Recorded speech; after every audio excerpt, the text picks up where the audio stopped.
What's up, YouTube? It's Xander the Legend, and today we are stepping in to the confusing maze of Dragon's Maze. Let me just tell you, for someone that doesn't really know what's going on with Dragon's Maze, some people said it was one of their favorite things. Most people said there was just no good value cards of the set. Just from taking a look at the pre-releases, we have one of each set here. I don't even know how to distinguish them. There's no name. There's no guild per se. That's a pretty cool little emblem there. So we're gonna this series is gonna be it's gonna be named interesting because I really don't know what to name it. So that's the blue one. I'm assuming this is the red one.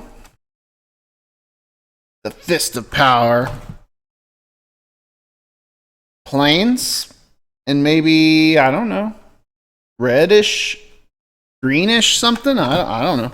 That one's definitely green. You can see my camera there, and that's so shiny.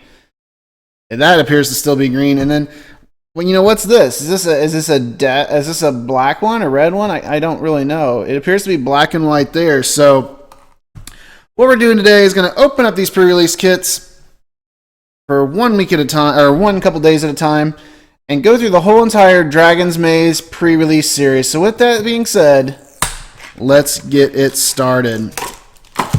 So we're not going to need any of those for right now, but hey, we'll stand them up. They look cool back there. Why not? Uh-oh, I just opened up the white one, so that video is not going to be legit.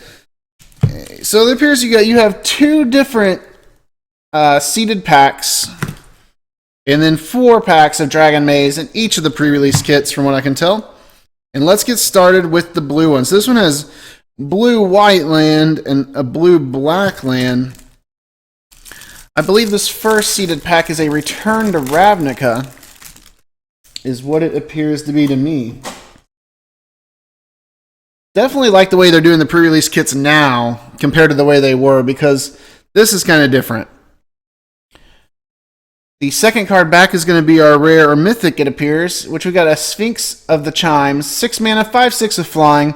Discard 2 non-land cards with the same name, draw 4 cards.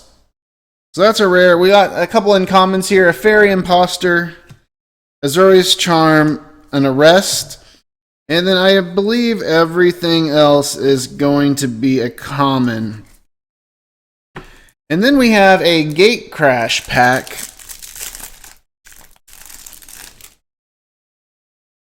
with a rare as the second card back. With a Stolen Identity, is 6 mana sorcery. Put a token on the battlefield that's a copy of target artifact or creature, and it also has Cipher. You may exile this spell card encoded on a creature you control. That's kind of encoded. When did they start saying that? Whenever that creature deals combat damage to a player, its controller may cast a copy of the encoded card without paying its mana cost. Well, it's definitely a blue set, but then now we're going to have black in there with an Undercity Informant, or Informer, Aetherize. Let me make some room here. I never make enough room for the videos. Need to work on that. And a Dimir Charm. So it definitely looks like it's building us into a tricolored deck. And we're going to have a bunch of commons again here. Mostly black, blue, and then, yeah, that tricolored of black and blue. Or that'd be dual colored. Sorry about that. First pack of Dragon's Maze. Let's see what we can make happen. Now, I should have done this before the video. So we're just going to come right over here real quick. See what cards are worth what in this set. Most of these cards are not worth hardly anything.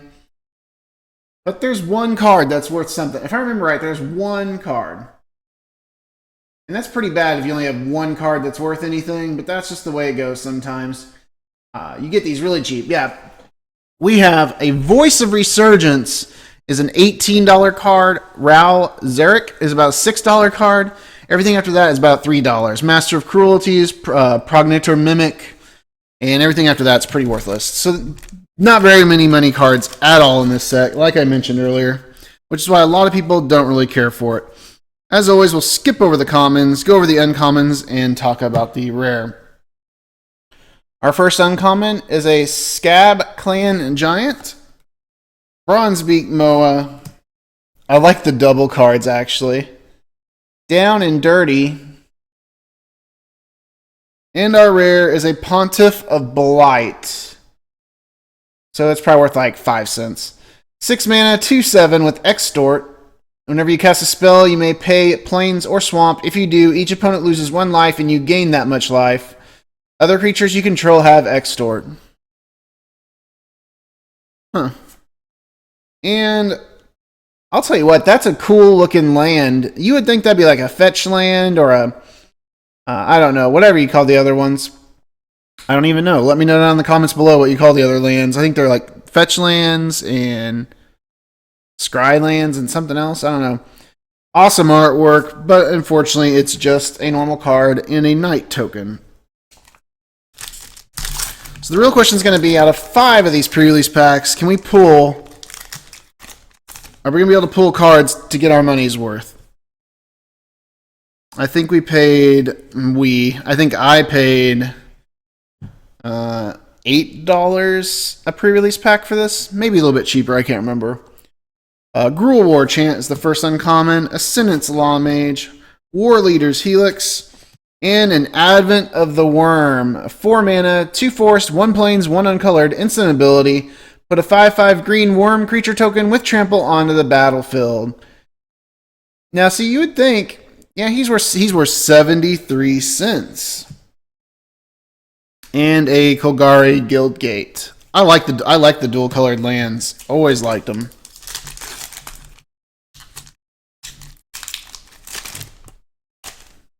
I might actually make this into, we're going to see, we might do only a couple of videos for this series here, as they don't have names, so they're going to be harder to search by.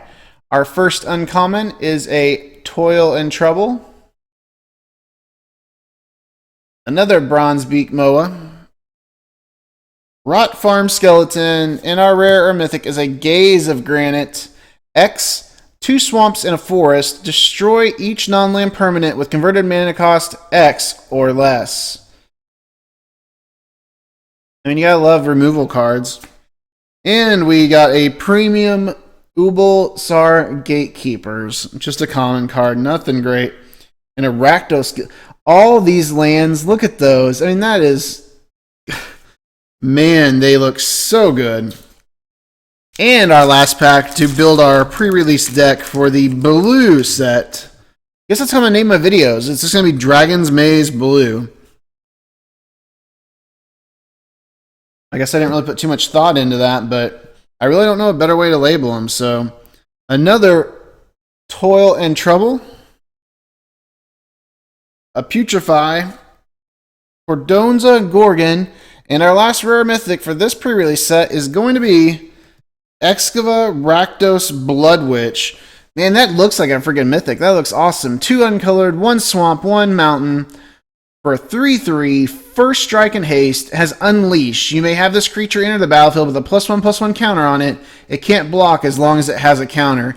Each other creature you control with a +1/+1 counter on it has haste.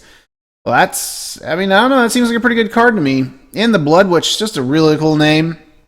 Unfortunately, I don't think she's worth more than 10 cents. So, guys, with that being said, did we pull any type of special land? No, we did not. I just put her on top of my uncommons. But as far as our rares that we got for this unboxing of the pre-release set, Sphinx of Chimes, Excava Rakdos' Blood Witch, Advent of the Worm, Pontiff of Blight, and a Stolen Identity. Guys, make sure you remember to hit that subscribe and like button down below. It really helps bring out new videos. And we will be doing all 4 other pre-releases probably a little bit quicker than we did some of the other sets, as these ones just aren't quite as interesting. Thanks for watching. I really appreciate it, and have a great day, guys and girls.